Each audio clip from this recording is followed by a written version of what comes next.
வாழ்க வையகம், வாழ்க வையகம், வாழ்க வளமுடன்.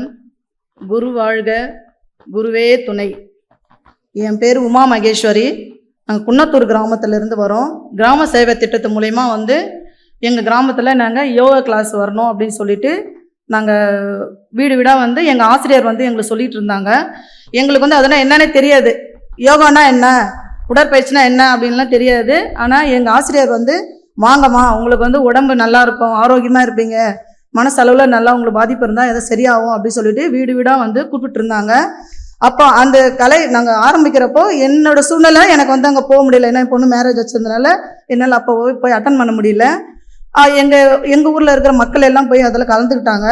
ஆனால் நாங்கள் மில்க் சொசைட்டி வச்சுருக்கோம். அதாவது எங்கள் மகளிர் குழுங்களே மில்க் சொசைட்டி நாங்கள் வச்சுருக்கிறப்போ எங்கள் ஆசிரியர் பார்க்குறப்பெல்லாம் கூப்பிடுவார், வாங்கம்மா வாங்கம்மா சொல்லிட்டு. சரி என்ன தான் கூப்பிட்றாரு அப்படின்னு சொல்லிட்டு நாங்கள் போகிறப்போ, நான் இருக்கிற இடம் வேறு, ஆனால் சொல்லித்தர இடம் வேறு. அதாவது எங்கள் கிராமத்தோட 2 பகுதி.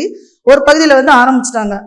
அப்போ பார்த்தீங்கன்னாக்கா ஆரம்பிக்கிறப்போ மக்களுக்கு எப்போ தேவையாது, நாங்கள் விவசாய குடும்பம் அப்படின்றதுனால விவசாயிங்களுக்கு டைம் எப்போ இருக்கோ அப்போ தான் அவங்க எங்களுக்கு தேடி சொல்லி கொடுத்தாங்க.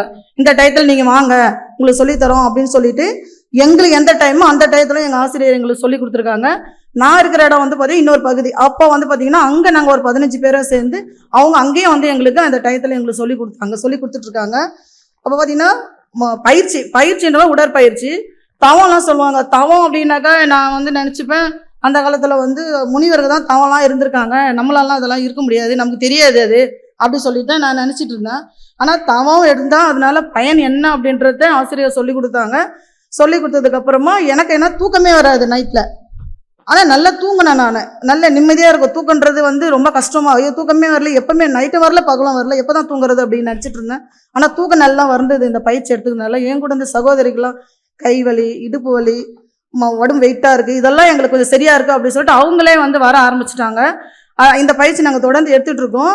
இங்கே பார்த்தீங்கன்னா ஒரு 4-5 மாதம் போயிட்டுருக்கு எங்கள் கிராமத்தில். இப்போ இங்கே ஆழியார் வர்றதுக்கு 4 நாள் ட்ரைனிங்கு போயிட்டு வரணும் அப்படின்னு சொன்னாங்க. 4 நாள் எப்படி நாங்கள், ஏன்னா ஆடு மாடு விவசாயம் தண்ணி இறைக்கணும், இதில் வேலைகள்லாம் எங்களுக்கு இருக்குது, எப்படி போகிறது அப்படின்னு சொல்லிட்டு யோசனை பண்ணி சரி நம்ம போய் தான் பார்ப்போம், கண்டிப்பாக நம்ம போகணும் அப்படின்னு சொல்லிட்டு போன ஜனவரிலே வரணும்னு நினச்ச முடியல. அப்போ ஒரு வேலை மேரேஜ் எனக்கு, அதனால் வர முடியல. இப்போ நாங்கள் ஒரு 25 பேர் என் கிராமத்துலேருந்து வந்திருக்கோம். ஆனால் பயன் எங்களுக்கு கிடச்சிது. மனுஷன் எப்படி வந்தானே எங்களுக்கு தெரியாது. மனுஷன் எப்படி வந்துட்டு நாங்கள் வாழ தெரியாமல் தான் வாழ்ந்துட்டு இருக்கோமோ. ஆனால் இங்கே வந்ததுக்கப்புறம் எப்படி ஒரு மனிதனை எப்படி வாழ வேண்டும் அப்படின்னு நாங்கள் தெரிஞ்சுக்கிட்டோம். இனிமேல் நாங்கள் அப்படி தான் வாழ்வோம் அப்படின்றது தான் எங்களோட உறுதி. கடவுள் இங்கே பேராசிரியராக எங்களுக்கு எடுத்து நிறைய விஷயங்கள் சொன்னாங்க. அவங்கள கடவுளாக நினச்சி அவங்க சொன்ன வழிமுறைகள், ஐயா சொன்ன வழிமுறைப்படி எங்கள் கிராமத்தில் எங்களுடைய சேவை திட்டத்தை மீண்டும் மீண்டும் தொடர்ந்து நாங்கள் இதோட விட்டு போகாமல் தொடர்ந்து செயல்படுத்தி வாழ்ந்து காட்டுவோம். இந்த வாய்ப்பளித்த அனைவருக்கும் நன்றி. வாழ்க வளமுடன்.